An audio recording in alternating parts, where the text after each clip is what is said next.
3 minutes until see the people is joining. Okay. Today I'm going to be leading the call as for obvious reasons. Tomer cannot join. So yeah, how's it going? Where are you in Madrid? In the new Celo house. In the new Celo house? Yeah. Living in the one in Bogota? Sorry? I remember that you had a lot of coffee here in Bogota, right? Yes, tons. And it's there? No, no, well, I don't know what happened with that coffee, unfortunately. So James it didn't arrive on time for the DevCon, so it was a full mess. Okay. Yeah, in case you need anything, you know that I'm living in Bogota, right? Yep. I tried to sell it, but was kind of. No es esto, auriculares mejor. Es que si no se escucha. Hey, who is Comoncia? Comoncia. I don't know. No? Bueno, se escucha. Sí, sí, vamos.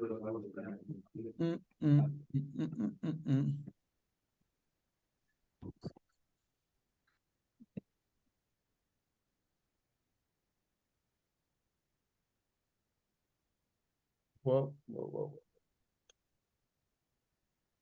Wait, I note. Move. No, yeah, I note.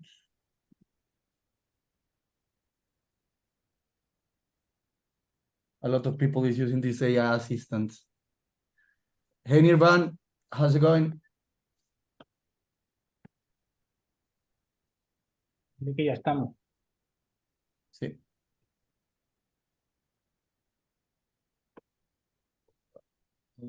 Take that Ruben is also joining from the car.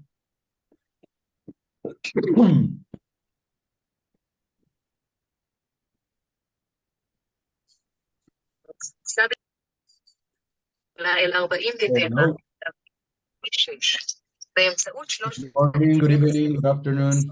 How's it going? Good evening, how are you guys? Going well, you? I'm good. I'm driving a car, so I'll remove the camera and I'll just be listening. Okay? Yeah, sure. Perfect. Okay, Hey, Mark. meeting you again. Hi guys. How's it going? Good. How are you? Going well. Okay, guys. To respect all people who will be starting. Pedro, if you can accept people on the waiting room. Also, Mariana is joining us. Great. Okay, guys. So today, first of all, I will be leading the call. So in case you have any questions, I'm always happy to answer it. So today we will be walking through the new borrower system that we have been creating. As you may know, the last monthly call, we talk a lot about like the terms that the collective will be staking positions, etc. But we will walk you through the step-by-step that we have right now. Also, we have the presentation of 2 new members, guys from AvalDao, where we have Mariano from Argentina coming to explain. And also we will have Mark, who is in Medellin right now in Colombia, in my country. But he will be explaining about Umma Finance, okay? So I will start with the community updates, first of all. So in case you haven't, everyone can see my screen now? Yep. Great. So this is a great collective in case any of you haven't checked it.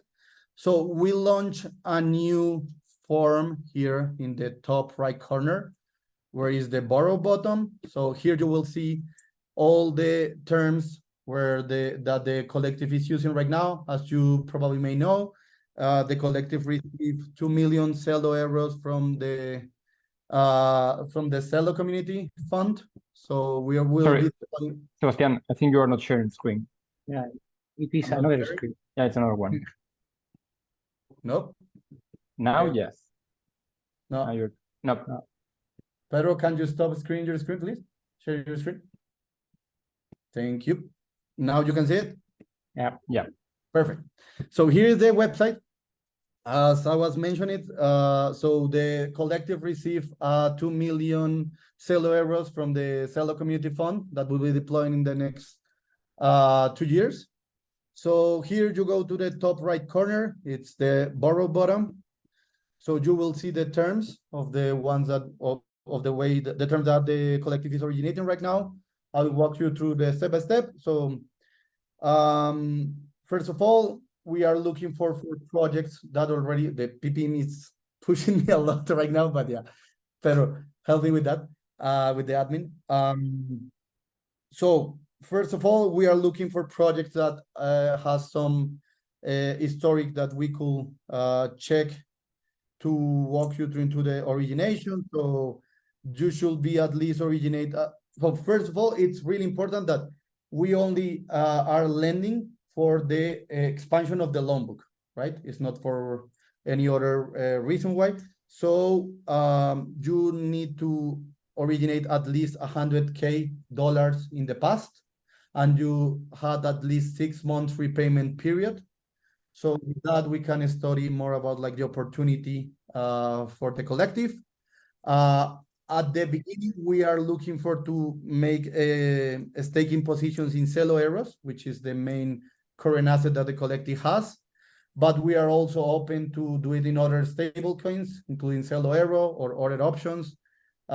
This should be do it into the Celo blockchain. Okay. I don't know if any questions so far. Please raise your hand. Okay. So into this form, yeah, we will walk you through some personal information, but more important, we will ask you about the current origination of the company, your current default, non-performance ratio, etc.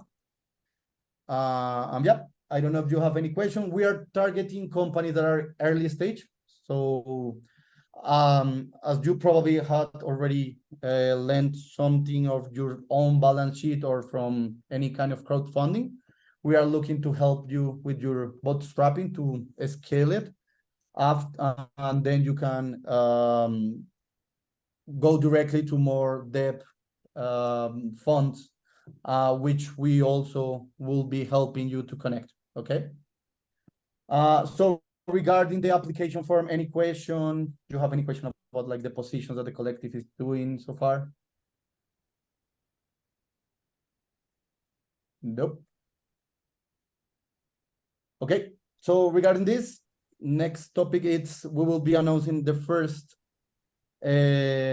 position that the collective will be doing. So here we have part of the team of Ethic Hub. We have Jory, we have Gabriela, and we have Joan. So they all last month they showcased their company.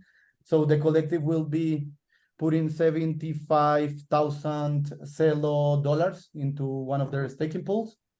So for the ones that didn't were able to attend, and also for the new ones of the collective, I don't know if Jory or Gabriela or Joan wanna present yourself. Yeah. Yes, sir. Okay. Yeah. So, see, I know. Do you hear us well? Yeah, perfect. Cool. So I'm Jori, co-founder of Ethic Hub, and Ethic Hub is one of the first DeFi refi protocols. We are operational since June 2018 in this intersection of crypto impact with focus on smallholder farmers in developing economies, which are the majority of the unbanked. And this is our goal to help them. We started with just lending, then we launched our ethics token, which is for the collateral of the loans. So we invented this kind of crowd collateral system, I think. And then we also, in order to improve the unique economics to work with those smallholder farmers, we are starting with coffee in 6 countries now. We are doing also product marketplace for them. So we help them sell their coffee.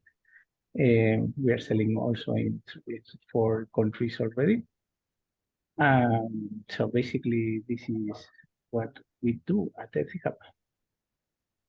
Great. So yeah, thanks a lot. I don't know, Gabriela or Joanna, good to see you here. Okay, guys. So yeah, regarding so when we were analyzing this first project, we checked with Joanne and with the rest of the team. And right now, so far, they have lent more than $3 million, right?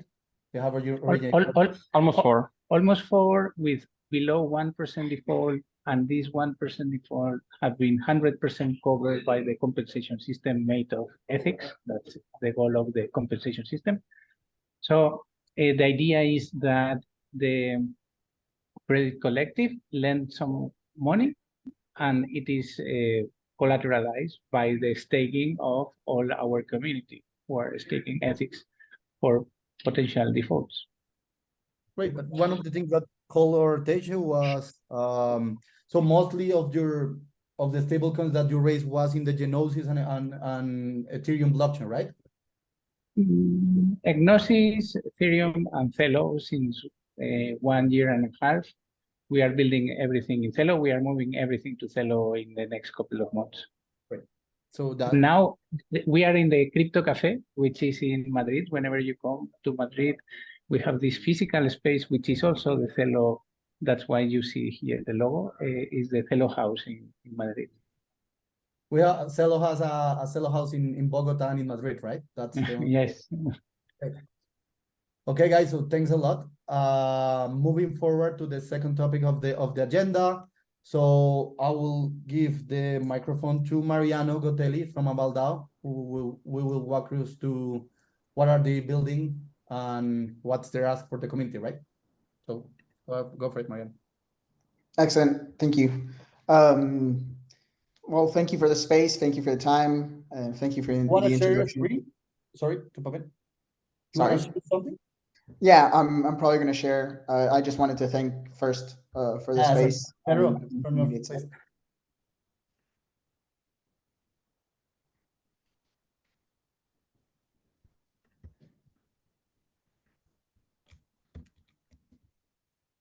you see my screen? Perfect. Great. Well, just a brief introduction. AvalDao is the first decentralized reciprocal guarantee company. It's a Web3 solution that provides quick, free, and ready guarantees to unbanked and micro enterprises without a credit history or insufficient collateral. The problem that we're trying to solve is specifically financial inclusion in remote communities. So the difficulty that we have here is they have no credit history, or they have insufficient collateral to ask for loans.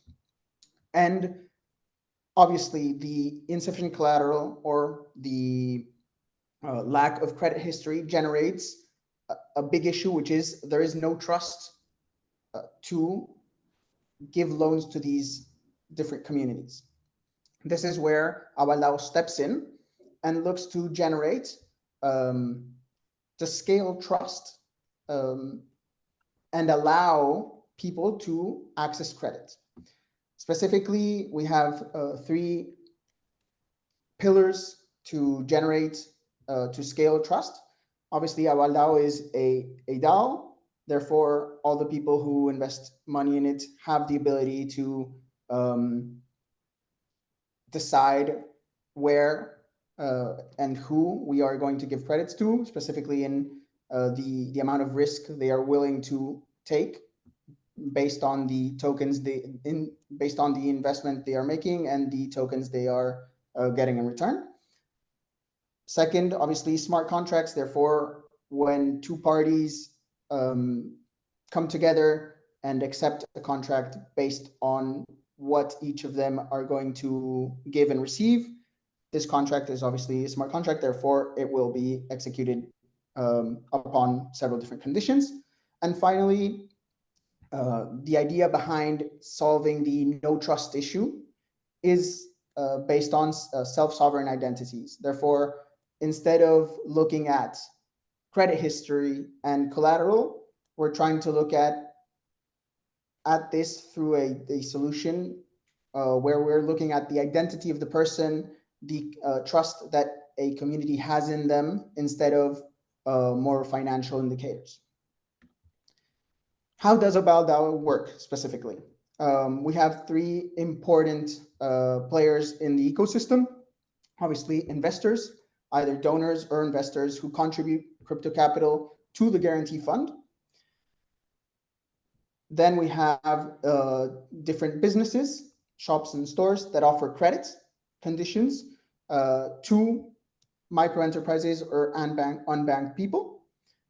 Then the producers, who obviously through AvalDao apply for a credit, specifically with information of their reputation on the digital identity.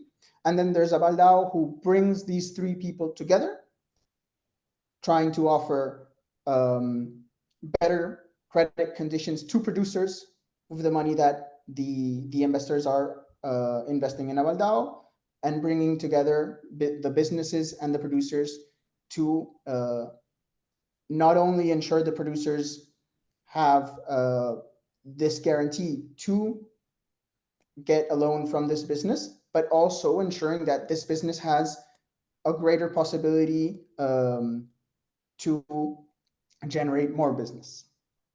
Any questions up to now? No, perfect. So right now and next steps. Specifically today we have an MVP. AvalDao.com is already active, and you can already connect your own wallet, and we have made several pilot tests. Specifically, we had a few years ago in Chaco a project where we were able to finance finance a loan for 20 families that needed water cisterns specifically for them. We were able to give a collateral for this loan through the AvalDao platform. And then this year, specifically for some entrepreneurs in Tucumán, we were able to, in tandem with Tropicus, who was the purveyor of the loan, we were able to be the guarantee for that loan, and we had another successful case. For the next steps, obviously, we are in the construction of the decentralized reputational system, and in the future, we're looking to construct the incentive system through the tokenomics of AvalDao. Specifically for all this, we are looking for investment capital. We're asking for around $100,000, which would be a 5% of the post-money valuation of about 2 million. And that's pretty much AvalDao. This is our team today, and I'd like to open the floor for any questions you might have. I have a question. Just to, as an icebreaker as well. So currently you are working in Era's case, right? Yes. Yeah, exactly. So you mentioned that you already make a pilot. How much did you originate in the pilot?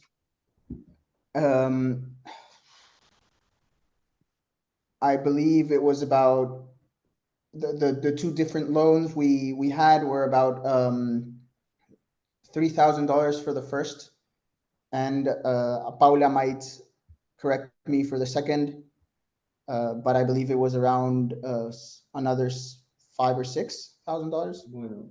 Exactly. Yes, approximately. Okay, and if I understood you, okay, Gabriela also, but if I understood you well, so you are the reputation system behind, and you are partnering with other companies that are like particularly making the origination, just like Tropicus, right? Yeah, exactly. Okay, cool. Gabriela, go ahead. Yeah, I would ask, this will work through their mobile phones? They need to have a mobile phone to interact with to do the payments, and how it works by when they want to pay, or when they how they get selected. Well, I'm sorry, I'm asking too many things at once. Just it is through the mobile phone. It will be through the mobile phone. It would be all not necessarily on the mobile phone. It can also be on AvalDao's website through a desktop computer. Right now, most of our pilots have been via computer, not on an app. So yeah, it's usually on the AvalDao website. Today we can't, we weren't able to show a live demo. We can send you a video probably. Our lead developer is actually on a business trip, so we didn't have the possibility to show you. But specifically, how it is the investors obviously have the money in AvalDao, and then the two players, both businesses and producers, enter into the contract, accepting the terms of different installments and different the amount of capital they want to receive. That's obviously on the website avaldao.com. Okay, thank you. So they understand this is the Chaco region. Is small cities or rural areas for the users? Exactly. Right now, we're focusing on all the Chaco region, mostly rural communities. Exactly. Yes, the Gran Chaco region is the second largest forest in South America. First place is the Amazonas, and in second place is the Chaco region. It covers 4 countries, south of Brazil, Paraguay, Bolivia, and the north of Argentina. It's a very large region, and well, it's very diverse also. I mean, communities are heterogeneous, and it has an interesting opportunity for social and financial inclusion, because most of them are remote communities with no access to traditional systems. And well, here, that's why we developed this AvalDao to make truly access possible. Thank you. It's very interesting. I just wondering, because Chaco is so valuable, so special because of the environmental consequences of such big forest. Yes. But then there's always a difficulty to reach the people living there because of connectivity. But if they can get closer to other places to connect, I guess how you will be solving this. Thank you very much, and congratulations. Thank you, Gabriela. Yes, the Gran Chaco, it's also of vital importance for carbon sequestration, because it's in the world, it's the second driest, largest forest. It's a category, and it has a huge biodiversity in the place. Of course, the challenge is how to make climate actions combined with social actions. So you need to cover the problem, not leaving behind the people to save the planet. So this is why we created AvalDao, and also we have another solutions specifically meant for forest preservation, to also cover that area of the problematic. So I have a question. How have you encouraged people to use your solution? I mean, you're talking with people who've never used this kind of solution. So how has been the challenge of encouraging people to use AvalDao? Well, most of us belong to and work on an NGO called ACDI that has a history working with rural communities of the Gran Chaco. It's part of, it's member of Redes Chaco, that are a lot of NGOs working in that area. And, experience and local territory from the communities is crucial to make yourself, when you want to bring a product, if they know you from decades working with them, and it also gives credibility to the product you're offering. So we have also worked with crypto and blockchain, education, digital literacy, because we know that the challenge is not only in the use of AvalDao, but in the use of the technology as itself. So it's like an ambitious project, but we know it's possible because we've been working with Inter-American Development Bank investment on technology of blockchain projects since 2018. And we have been working in the Gran Chaco since 2010. So we have a deep knowledge of the situation there. Thanks. All right. No. Thanks a lot, Paula. Thanks a lot, Mariano. Okay. So Thank you, now guys. we are moving to Mark from Umma Finance. So Mariano, can you stop to share your screen? Thanks. Cool. Guys, Hey, Mark, how's it going? good, good. So I need to just add a comment here. When Mark showed me what he's building, it like literally blew my mind because I had never listened about all these interesting things of the Arabic culture and Muslim culture, sorry. And yeah, please go ahead. Sounds good. Let me share my screen. So-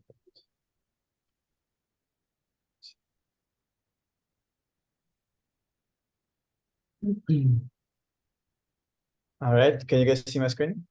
Yep. Perfect. So again, great to connect, everyone.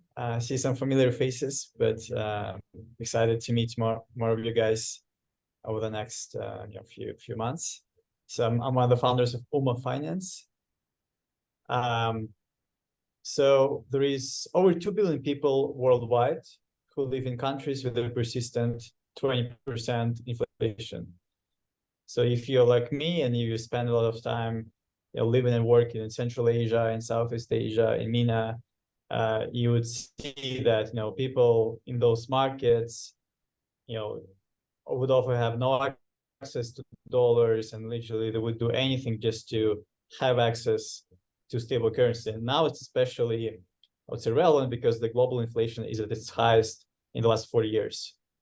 So for 1 billion Muslims, this problem is even more severe because they not only live in countries with unstable currencies, and they don't have access to the same basic financial products people in the Western world use, but even if they had that access, they would not be able to use those products because they're interest-based.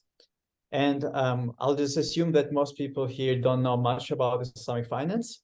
But really, like the way I think about Islamic finance, it has nothing to do really with the religion. It has everything to do with ethical finance. So like I would describe the core tenets of Islamic finance as two things. One is all about risk sharing as opposed to risk transfer. Essentially, in Islamic finance, you cannot create money out of nothing, right? There has to be real work behind any transaction. Because what interest is basically trading money. In Islamic finance, all the transactions are based on trade and risk sharing, and all the financial transactions have to be backed by real assets. So again, like for example, a credit card, there is no asset there, so it's not Sharia compliant by default. But buying, trading goods, selling them, that's allowed. And then of course, Islamic finance also disallows anything, any like speculative transactions, funding, unethical industries. So basically you have 1 billion people that have been historically underserved, both by banks and fintechs, and more recently by the crypto protocols. So in the last few years, what happened is that stablecoins have emerged, and they have really been solving the first problem that I outlined. So the problem of inflation. And it doesn't come as a surprise that Muslim majority emerging markets have actually been the fastest growing adopters of stablecoins. That's not surprising because countries like Egypt, Lebanon, Pakistan, they have seen very rapid devaluation of local currencies. So Tether and USDC have really served as a lifeline for individuals in those markets. So as per our latest chain analysis report, like 5 of the top 12 largest crypto adoption markets today are actually Muslim majority emerging markets. So that's a great thing. The bad thing is that there is still no way for people in these markets to invest those stablecoins in a sustainable and interest-free way. So for example, Islamic finance industry is a $4 trillion industry today. So it's not small by any means. It's about, I think it's about 2% of all global finance. If you look at crypto markets, you know, at its peak, DeFi was about $300 billion, but basically 0% of that was interest-free. So again, there is no way for people to invest stablecoins in an interest-free way. So, and that's the problem we are trying to solve. So essentially, we are building an app for people who have been impacted by inflation, devaluation, and interest. So the whole idea is basically to provide tools to people that enable them to maintain their purchasing power over time in line with Islamic finance principles. And we start out by offering ways for stablecoin holders to invest those stablecoins in real-world businesses and get yield in an interest-free way, which I'll talk about in more detail later. Our bigger vision is actually to create an instrument, essentially a stablecoin, or you can call it a flat coin, that is inflation resistant, that's backed by real, hard assets, and designed in a way that it maintains its purchasing power over time, again, in line with Islamic finance principles. So the reason, again, we are starting out with the investment product, or we call it an investment protocol, which enables people to invest stablecoins in pools and get sustainable yield that's not correlated to crypto. So for example, on the left-hand side, you see the first deal that we are working on. This is actually our, our MVP. It's financing of the world's largest Brazil nut producer. So the way it works, we use a product called Profit Participation Note, or PPN in short. And essentially, it's it's a hybrid instrument. It's something in between a traditional fixed income instrument and an equity type of instrument, right? So basically, the way it works, like we provide, for example, for White Lion Foods, we provide them working capital financing. They use that money to buy raw nuts. They process those nuts at their facility in Peru, and then they export them to their customer base worldwide. And then the gross profits from that are essentially shared between the investors, the company, and us as a protocol, right? So at the end of the day, investors get 15 to 20% annualized yield in stable coins that's secured by the actual nuts. And the reason, obviously the product, we are going after the Muslim world, right? It's because we know there is a clear need there. But it's not just for Muslims, right? The reason why people would want to invest through Umma is, one, it's real impact. Again, it's pure profit sharing. There's no interest. It's real impact on the most undeserved markets. We're not funding any, unethical industries. It's easy to use, meaning even though we start out by targeting crypto natives, we think a way bigger opportunity, is people who are not crypto users today. And for those users who want to make the user experience as frictionless as possible. So at the end of the day, using our app should be the same as using your Revolut app or any neobank. So people don't need to worry about, setting up a wallet, remembering seed phrase, having enough gas. It should be the same as using your bank account. It's secure and transparent as well, meaning we are trying to bring all the financial information, business information on chain. So we integrate with, for example, with White Lion Foods APIs. And so the investors who invest through our platforms, they can essentially see what's going on with their business, when they're buying nuts, how much they're selling them for. We use a securitization approach to manage all the risks. There is always a hard collateral and covenants in place. And also we want to make it more liquid, as liquid as possible. because what we've seen is with a lot of those lending protocols focused on RWA assets, is that a lot of them are like longer term duration games. In our case, we're trying to focus more like 3 to 6 months investment term, which is obviously more liquid and attractive for a lot of investors, especially in this macro environment. And in terms of our role there, so we source deals through our network. We work with a team of advisors as well. So we look at the company's financials, Sharia compliance. We make sure that the company is aligned with our values. Then we work with partner underwriters, who are mostly people who run their own private debt funds or have done that before, and then do their due diligence. And in some cases, these same people would essentially provide the junior tranche of the deal, meaning they'll be taking on higher risk, but potentially could get higher yield. Then we structure an SPV, with the security agent essentially taking charge of the company's assets as collateral.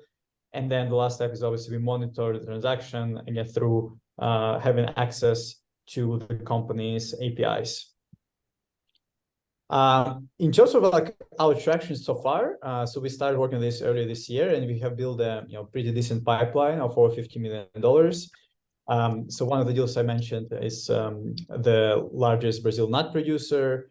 Some other deals we have in our pipeline include Bitcoin mine in Paraguay, green asset financing in UAE, housing for asylum seekers in the UK, which is guaranteed by the UK government, and several other projects. So on one side, we have been focused on building this pipeline of deals and doing due diligence on those deals. And in parallel, we've been trying to line up initial liquidity. So we've been actively speaking to both family offices and other TradFi institutions, high net worth individuals, and now just starting to speak to crypto native institutions. So we already have some soft commitments.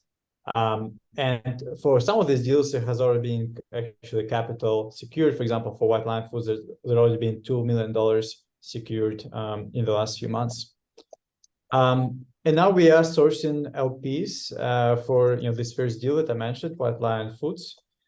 Again, the company has been around for quite some time, for over 10 years. It's all set up essentially as a PPN node. The issuer is based out of the securitization vehicle is based out of Luxembourg. And basically the investors, they can get, on average 15 to 20% annualized yield in USD. And they get, essentially, they have a claim over the nuts in case of a very unlikely default. And it's up to 6 months payment term, and you get profits every 30 days. We really like this deal because one, it's a very unique market. I'm sure most people don't know too much about the Brazil nuts, but they're actually the only nut that can only be found in Amazon forests. So the global supply of Brazil nuts has basically been the same for the last 5 years. At the same time, the demand has generally been increasing. The company, again, is very solid. They are the largest player in the space, so they can access raw materials at lower prices than competitors.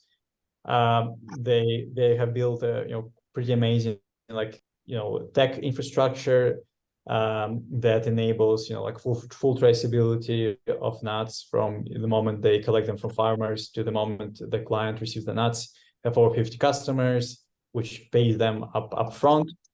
And the team is strong. They are experienced entrepreneurs mostly based out of Peru.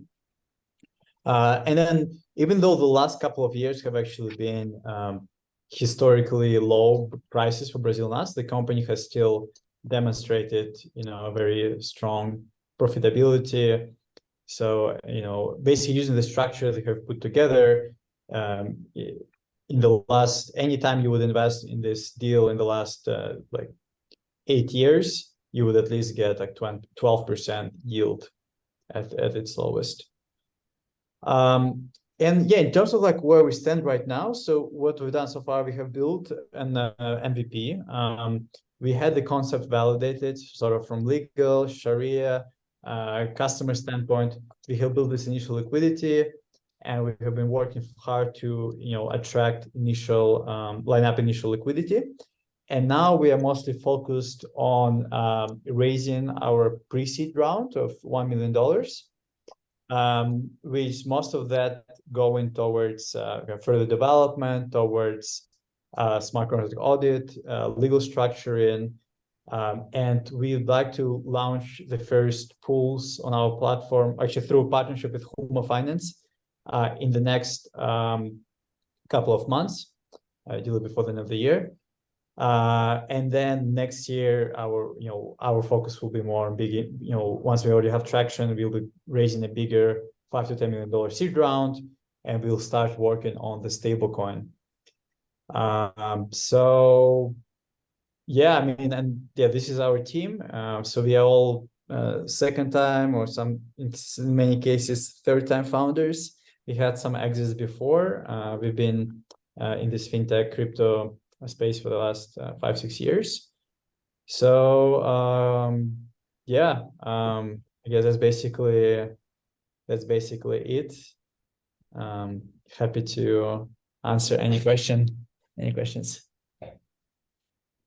I have a question regarding the dynamics. So you mentioned there is like a Luxembourg company that is the owner of some part of the business. Like, I just want to understand how it works, basically to follow the guidelines, because at the end, what I found like super interesting about your solution is how you are like raising money from a particular side of the world with particular rules for all these kind of companies like Ethic Hub that are here, etc., doing like the deploying in emerging markets. But regarding the mechanics, so for example, for this Brazilian company, if I want to invest via Umma, I am buying like an equity of a company in Luxembourg, which is the owner of the Brazilian, like how it works there behind, because I didn't get it well.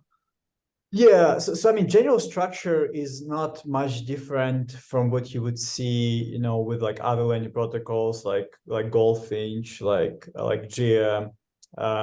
So essentially, you invest, and you have you sign both an investment agreement. Also, you have a token that represents your share in this company. But yeah, for that particular white line deal, indeed, the entity, like the SPV, is set up in Luxembourg. So again, it's like it's not truly an equity investment, but it's also not truly a fixed income investment. It's something in between. But basically, you as an investor, you're entitled to gross profits from that particular transaction. Right. So, and gross profits obviously depends on how the business performs, right? So if let's say the gross profits are 20%, you'll be getting on average like 80% of that, so which would be 16%, right? If the gross profits is 10%, you would be getting about 80% of 10%, which is 8%. So, and the way like the incentive set up, as you can tell, it's like the incentives between the company, between the liquidity provider and Umma are perfectly aligned, right? Like if the company doesn't perform, I mean, basically nobody makes any cash.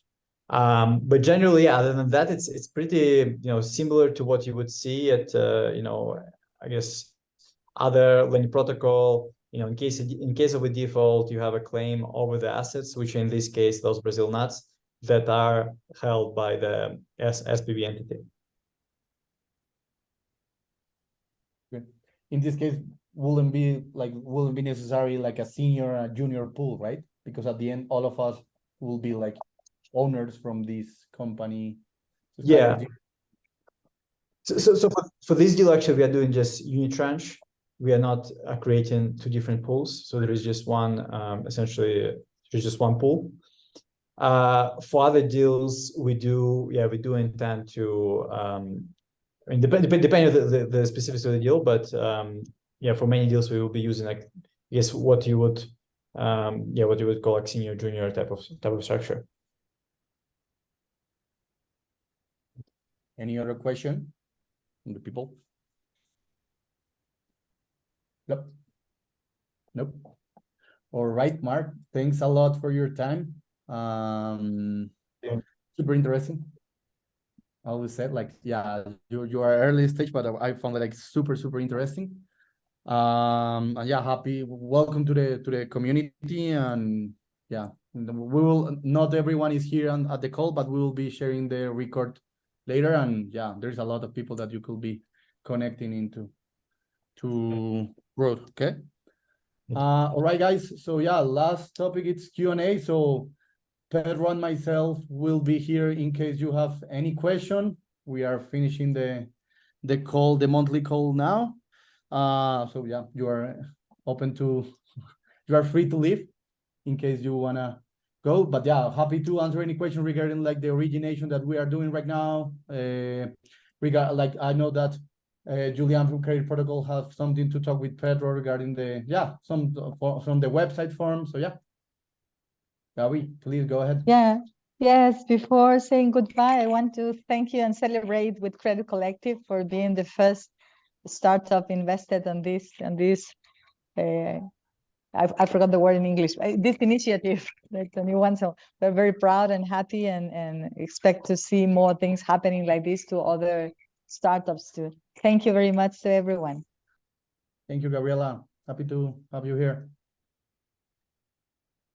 All right, guys. Thanks a lot for your time. Hope you have a great day, a great rest of the week. See you next month in November, okay? Well, we can count with Tomer and Ruben also for that call. Take care. Bye. Yeah, thank you. Thank you, Sebastian and Pedro. Have a nice week. Nice meeting Bye. you all. Bye-bye. Have a nice week.